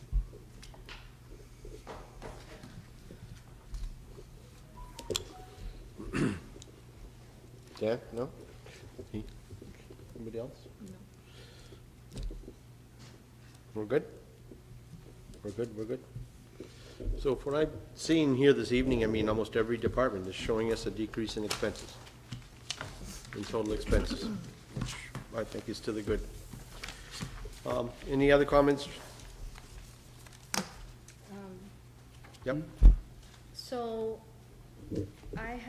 we had talked about, way back when we first started looking at this, I'd like to understand what trainings are required, or in the travel and training budgets, it may look like a small amount because it's 6,000 here and 5,000 here, but if you add them all up, you know, including the governing body, which I think is pretty high, I just don't understand it, so is there a way to get a breakdown of what's been spent Sure. on travel versus training, Yep. across the departments?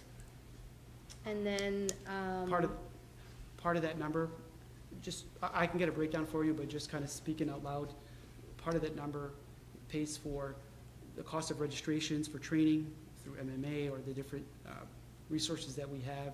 The clerks, the motor vehicle agents need occasional trainings. There are programs that I participate in, trainings that that keep me apprised of changes, and it also brings me, I'm working towards a goal for becoming certified town manager, but I do, and that's through the MTCMA, Maine Town and City Managers Association. I do get a $300 a month mileage stipend for the use of my vehicle, so that wherever I go, I get $300 a month, regardless of the mileage. So those are all part of that cost. So everybody in my staff, not including Keith's budget, belongs to that line right there. There's travel and training associated with that. right, I'd just like to understand some of the other two, like when we get to the governing body one, like why is that so high? Like, I don't know why, I just would like examples of, you know, and I'd like to see the difference between, what the training costs and the travel and, you know, I need to understand that. Capital reserve. Yesterday we talked about what the ambulance has versus what anybody else has. Can we have that list? Oh, as far as what's in the GL? Right. Yeah, absolutely. Right, Yeah. I would like to see the GL for Yeah. that. And then I know that, you know, for example, just the, voting, just the Amy's department rolled over $7,000 into the undesignated fund, and Public Works was 80 some, I think. I'd like to know what the new balance of that fund is right now. Yeah. Right now, the auditors they're working on our audit, and so they're trying to tie that out. It's gonna be a little while still, but, you know, given the impact of the arbitration and the abatement, the fund balance was severely depleted. So even with the savings that we did with budget curtailments after the decision last November or October, and the further budget curtailments that were asked of our departments after COVID hit, because we wanted to be able, the board, you know, we talked about this, that we wanted to be able to try to mitigate as much as we could to be able to roll money back into the surplus for this economic hardship that we were facing. So I don't have a number yet. The auditors are working on it. We're right in the middle of it. So once we can tie that out, we'll let you know. You know, surely because this is my first go-around technically as far as the budget is concerned. I mean, when you say that we're gonna see those figures, do we actually see how the figures went in and how the figures came out to the capital reserve, or are we just given totals, or how is that reflected? I mean, do we? You're gonna see, I mean, we can show you the ins and the outs. We can do a detail on the account and show that to you. There's not a lot of fund activity there. Usually we ask the board for permission to take from the reserves. So you will, you know, your first knowledge of it will be a request that we draw money from the reserve to pay for projects. And so we can show that to you for the reserve accounts for sure. And the accounting process of seeing, when we say that these funds are going towards the capital reserve, is that actually, do we actually get a chance to see what department, how much is actually going into that account? Do we see that? Like we were just discussing, how is it, you know, that we just saw $7,000 there basically from one department. That didn't go into that went into the undesignated fund. All right, but I mean, I guess, do we see those figures as far as how they go in and out? Well, you'll see them in the audit. Let's see them in the audit. Yeah. Okay. And there's a lot of activity in the town's fund, because the school passes through us. and it really makes the accounts complicated. And so we really like to tie out those numbers with the accountant, and we're working on that right now. So Doug, part of my request to understand what the capital reserve funds are right now and what's sitting in each department's fund is, in my mind, when we're budgeting, right? We're looking at the budgets presented to us. This is what we're asked, you know, what they feel they need to serve the town. I don't wanna be sitting here next June and we find out there's zero money to buy a new fire truck, like we've just found out. And we haven't even discussed it, at least in the budget process, to say, okay, we're not budgeting into that capital reserve right now, and we're prepared to take those consequences. I don't want to make that mistake. We have to understand what's in those accounts right now and make a conscious decision to say we're not gonna fund any of that, even if we see a problem coming. That, to me, that's part of, I have to understand this whole picture to say, you know, this budget is fine, or it's not, you know, and that's why I'm asking. That will be hard to do. I mean, next time we meet again, we'll have that, we'll print out what we have in our fund, reserve fund balances, so that you have that as part of the discussion. So, Okay. easy enough. If I'm correct, the next time we meet, we're gonna be voting. No, we have one more. We haven't gone through all of the, We haven't gone through all of the budgets yet. So we still have what, one more? fire, we still have EMA, we still have the library, Social service, governing social body. services. I think we ought to bring back our social service, some of our social service organizations. I think, you know, a lot of them came from away, like, you know, like Rustic Partnership, not AP, but, well, yeah. The organization for seniors there, Joy Baressi's in charge of that. Anyway, it's up to this board if you want to bring everybody back who's part of the social services budget, or just the locals that are here. I have information from those agencies that make those requests, that support their requests. And so I still have that information. It was made available to the prior board member and finance committee.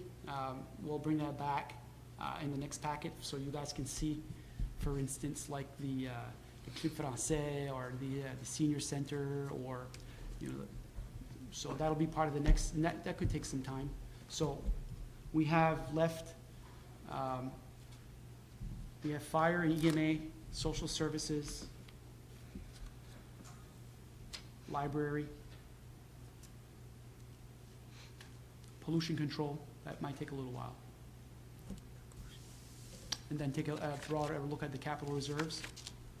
And I think that covers it for the first pass. So, yeah, go ahead, Laurie.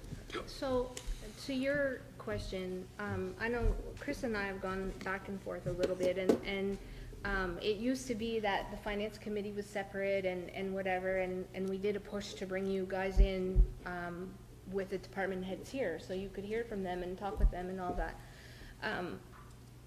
You've been through this process once already, and there are some changes here and there, but we had kind of discussed that he presented last night, basically, not presented, but basically said it would be nice if the finance committee could meet together and come up with a list of recommendations or what we think. And there's nothing that stops you guys or us from doing that. And even though this last section's not done, to at least be able to have your voice heard, so that when we do get to the voting with, as a board, that, you know, we have those recommendations in front of us. Because once we've been through this whole run through, then we really like have to sit and say, okay, you know, where are we at? What are we accepting? What are, you know, who has ideas to? So I don't know if you guys want to do that. I did express to Chris, like, this whole finance thing, you know, I have some pretty strong opinions, and I'm not comfortable voting here and voting there and influencing them. I mean, I will sit in, but I'm So he needs a quorum, he'll need to have 4 for that vote. I don't think it's fair that I get 2 votes. You know, Well- I know it's always been done that way, but I just, you know, That's how the makeup of the finance committee was I get it, was but created at town meeting. I'm just telling you, when I meet with them, I will probably just, you know, abstain from voting and, Okay. So I think a couple of things. We have to leave here tonight and pick a date for our next Yep. budget meeting. Number 2, I need to know from you, from this board, if you want to have a broader discussion about insurance benefits. If you want to take a look at that, the plans that we have, the employees' contribution, the employer's contribution. If that's a discussion that you want to have, then we're going to need to have a meeting with staff. We're going to send out a memo to them, informing them that, you know, this board should, my opinion, this board should meet with the staff because they're going to be impacted. And so that would require a meeting in and of itself, just for that, just to take comments from them and have a discussion back and forth. So to get this budget to the second pass, I think we have one more meeting with you guys to finish up the remainder of the budgets, take a look at capital, bring in the GL to show what we have in reserves. And then if we want to have a discussion about insurance, then we have to schedule that as well with our employees. And then we're ready for our second pass. I think it would make sense for our committee to see what's in the reserve. I think maybe some. Oh, yeah, I mean, we'll email that out to you. So what I'm saying is I don't know as though it would be advantageous to meet any earlier or prior to us reviewing the rest of this budget initially. I think it's gonna speed any process up with that way. And I know with the board of selectmen with a little bit more information as to what our recommendations would be. I don't think we have all the information for the entire budget. It would just require us to possibly meet again anyway. Mhm. So I think it's gonna determine when this next meeting occurs. Shortly after that, if that information is available, we ought to be able to come back and come up with some decisions and present that back to the board. I think that we can meet again next week, earlier the better if possible. And at that point, you know, the board will make a decision whether or not they want to have a meeting to discuss insurances. You guys would be ready, you'd be off to the races to go over everything, you know, and then that would give them time to meet with staff, and that would give you time to do your thing as a finance committee. And then we reconvene for probably what I would envision a couple of board meetings, budget meetings, at the very least.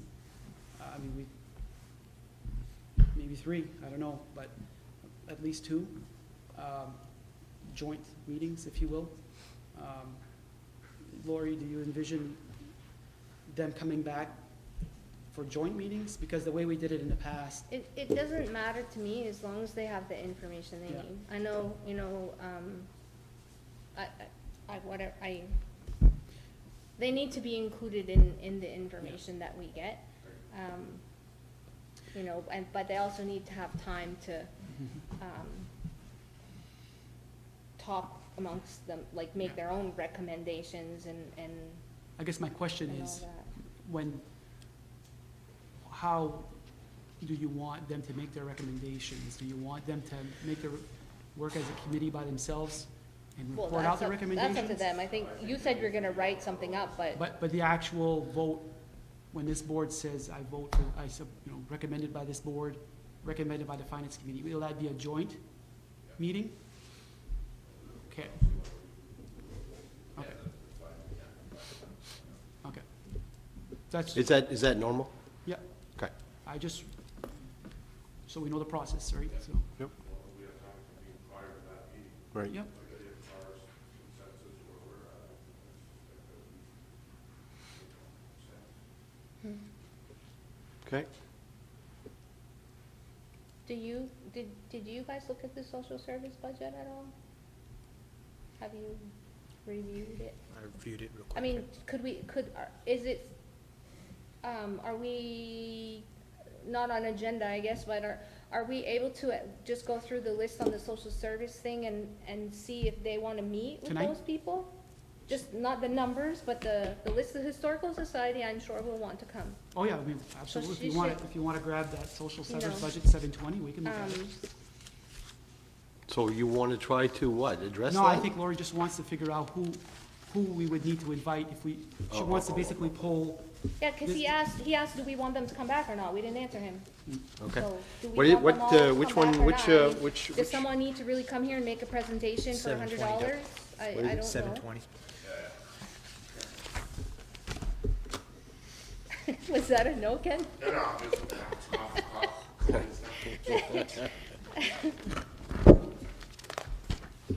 Is there anybody that you wanna see, or?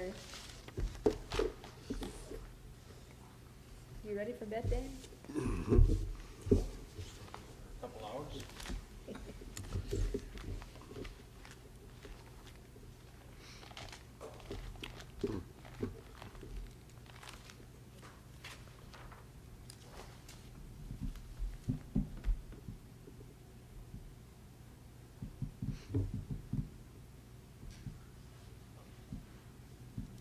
there are definitely some that that are gonna have to come.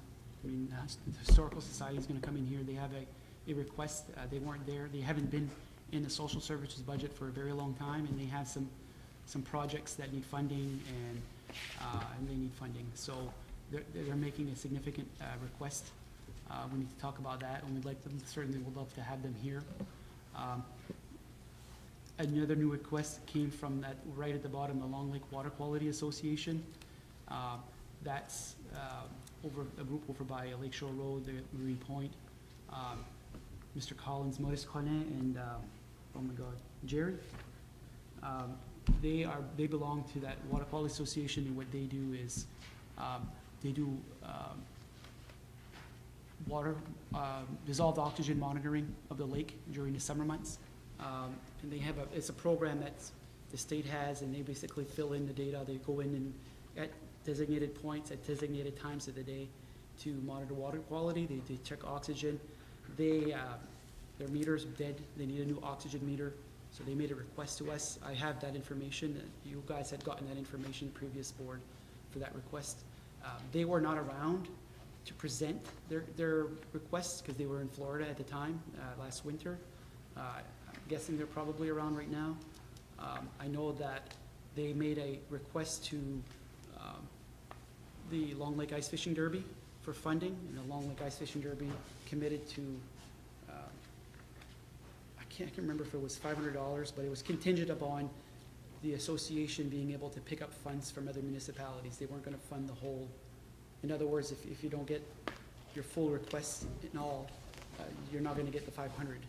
And so I'd like to see if they'd be available to show up for that. But a lot of the smaller ones, I think I have the supporting information there for you guys to make your decisions. And you can see just based on past years that we've been pretty much flat funding a lot of those social service budgets. Okay. What are your thoughts? Not really, other than. I mean, I don't, other than the ones that you mentioned, I don't really see any figure there that stands out that I need to question. I mean, but there's a long list. Homeless service of Aroostook. What is that refer? They're over in the Prescal area. They actually had their request was for a lot more than that. It was over 5,000. They were requesting $6,053. You know, we've not funded that full request ever. And they're trying to fund that homeless shelter. And they do occasionally get people from Madawaska and other municipalities, so they do ask the municipalities to help out because those services are available for your community if needed. It's almost like a make-ready fee, if you will. I know back when I was a selectman in Frenchville, this was a request that would come in. I think it was back then, it was, my God, Sister Mary O'Donnell, or I'm not sure, or it could have been this one. And what we did in Frenchville is we actually funded it to like a reserve account and said, if you get somebody that comes your way from our town, let us know and we'll give you, we'll pay you for your costs. And that's kind of how Frenchville handled it back in the day. So, but that's not typical, if you will. Somebody actually put a request in for MPBM, radio, TV, $100? Yeah, a lot of those come in by mail. Yeah.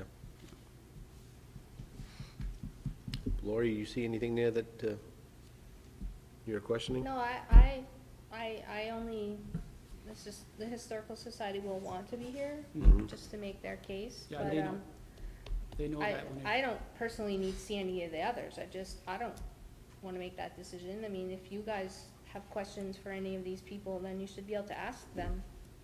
I mean, they were there for the last board to ask those questions, and you guys were there as well, right? So, do you guys need to see them back here?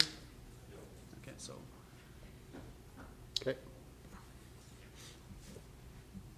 Is that pretty much the same thought? I guess with it's up to them. I mean, Everybody else on the board? I'm Yep. fine with that. Okay. all right. All right, well then, let's try to set up a budget meeting for next week. I know that Monday for us is gonna be another busy day. I don't know that we wanna do Monday. What's Tuesday look like? Tuesday and I can't Tuesday, but the rest of the week I'm free. so Wednesday? I mean, anybody, I'm good for Monday, Wednesday, I'm open Thursday, anywhere, Friday, 5 o'clock again? yeah, doesn't matter. On Wednesday? Wednesday works for me. Yep.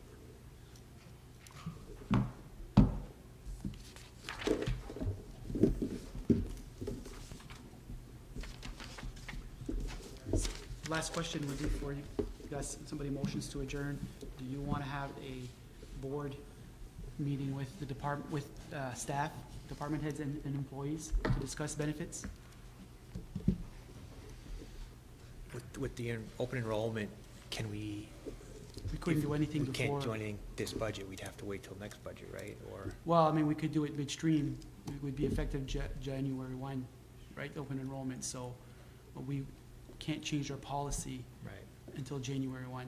So I think that, that cuts into the, you know, if there's savings, if you think there's savings to be had, whatever those savings are, cut in half. I will say that, you know, and I said it before, a lot of the employees here come here for the benefits. The rates of pay are better elsewhere. We struggle to recruit, and sometimes we lose employees because they can go somewhere else for more money. And so I welcome the discussion, absolutely. I think the employees deserve a chance to speak to you guys, to talk about that. Many of them have been here much longer than I. And I think Kevin Doobie was here back in the '08, and I asked him what they looked at that back then. They had a meeting above the safety complex. They did the same kind of thing we're talking about doing. And I think back then, they didn't touch the employer's contribution, but they reduced the employer's contribution to the family plan. Okay, so I don't know the amount though, but I could find out. I know I did some research on the main MMA salary survey for local. Yeah, I what have a lo- hard copy here for you. Yeah. so do we want to focus on that after we get through the budget process for this year, or do we want to work on trying to affect that for this year's budget?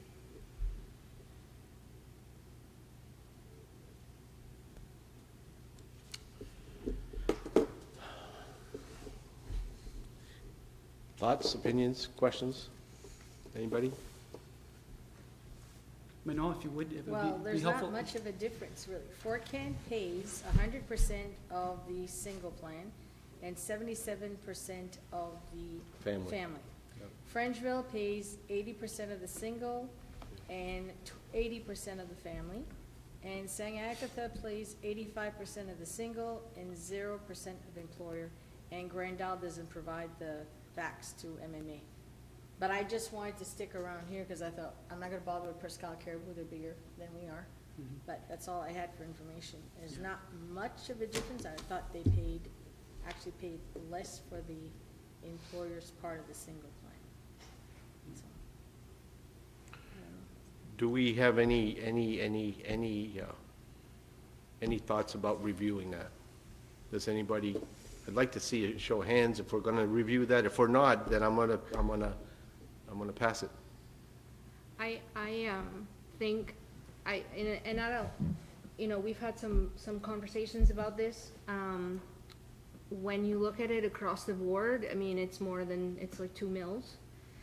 When you compare that with the wages that are lower, I mean, we've got some, really super mechanics, and if you look at them and you look at what mechanics are making in the industry, I understand public service, you get paid less, but, I mean, their wages are lower, so that kind of balances some of those benefits. I personally would like to look at it, but I feel like I would rather have, you know, maybe, Manon and you know, myself or someone else, it doesn't have to be me that does the work, but at open enrollment or closer to that time, have the board be a little bit more engaged in, you know, the plan we're getting and understanding of it, so that, when it comes, cause we're gonna be done this budget, and then in 3 months, we're starting again. Right. So I think the homework needs to be done, very thoroughly. Like right now, I don't know that we have the time, and, you know, open enrollment is, November 15 to December 15. You're just, I don't know that we have the time to do it justice, and to make decisions on the fly, I don't think are good for not only the employee, but, you know, the town itself and the taxpayer. We just can't come in and start steamrolling everything. So, Well- I don't know, Mano, if you No, wanna I keep like doing I told you. research, or what No, you I feel. told you, I honestly thought the Mhm. percentage the employer was paying was more. I was surprised, so that pays to do the research.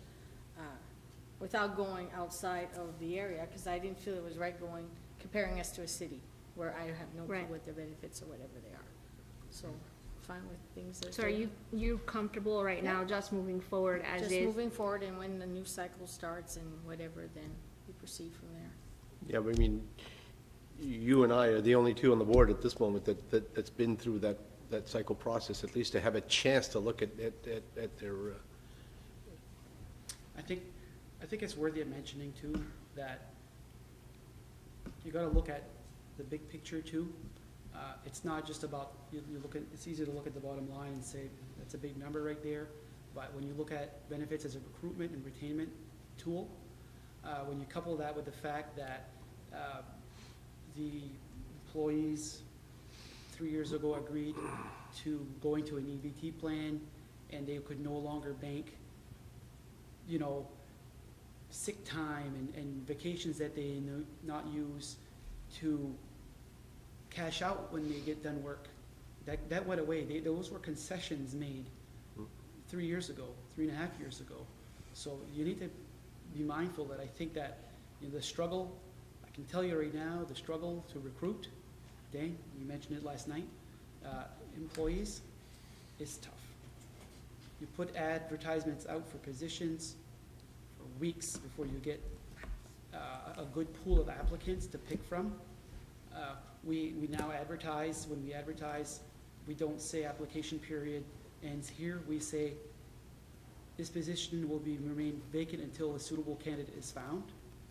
We resort to looking around, headhunting, which I hate when people do that to me, but I know that, you know, there's people flying over the Public Works Department just waiting to pick somebody off.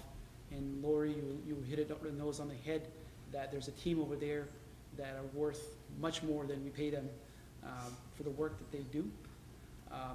And just, you know, the inching up of minimum wage and how that cycles up in the pay scales has had an effect on on our overall salaries for all the departments. I failed to mention that before we started this. $2 an hour of minimum wage increase trends everything up, like it or not. I mean, you can't obviously hire somebody at $12 an hour, and you've had somebody working for the town for 6 years making 14, adjust them. It's just a slap in the face. So I think that when we talk about benefits, we need to be mindful of the concessions that were made with EBT, with the old personnel policy, and we need to be mindful that there's a cost to turning over employees. Okay, the cost is not easy to quantify, but when everybody's working overtime because they're having to fill in, those are costs that you really can't easily put a finger on. And so for me, I wouldn't, putting it out there like I'm really taking a risk. I don't want to make it seem like I'm drawing a line in the sand. I just want you to know that it is hard to recruit and retain employees, and they work hard, and they deserve. And to the extent that we have employees here, sometimes the younger employees don't really care about the benefits, you know, and you can flash that around at them when they're 18, 19 years old or 22, and they don't have retirement on the mind, or health insurance because they're on their parents' policy, for instance, till they're 26.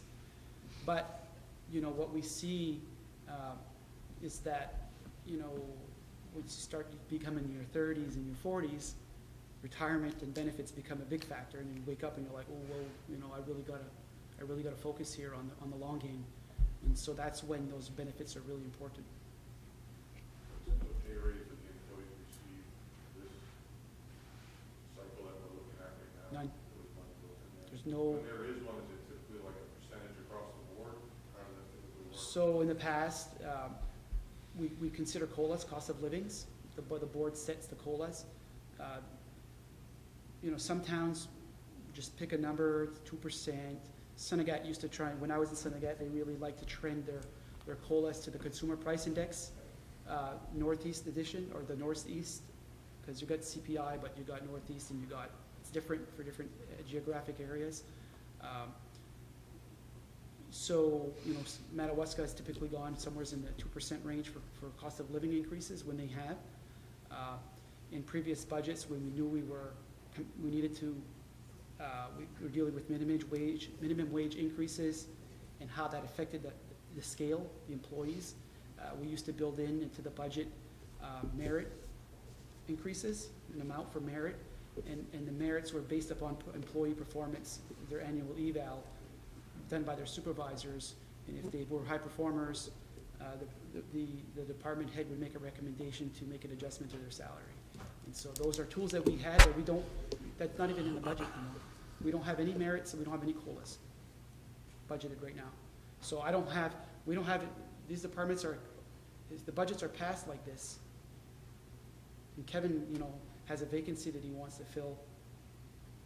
And the guy's like, well, I can't, you know, I can't go there for that amount of money. Well, he's like, well, that's all I can afford to pay you. I don't have any wiggle room, you know, so it's tight. These budgets are tight.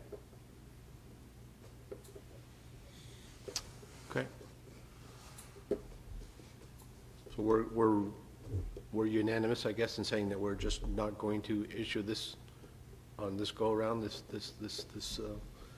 we're gonna just take a look at their benefits come November, and we'll discuss it again there and move on from there. Does that sound like that's what we want to do? I agree. That can be part of, Manal wants to look at the policy handbook and, Yep. Okay, so we have our next meeting set for Wednesday at 5 o'clock. I need a motion to adjourn. I make a motion, we adjourn.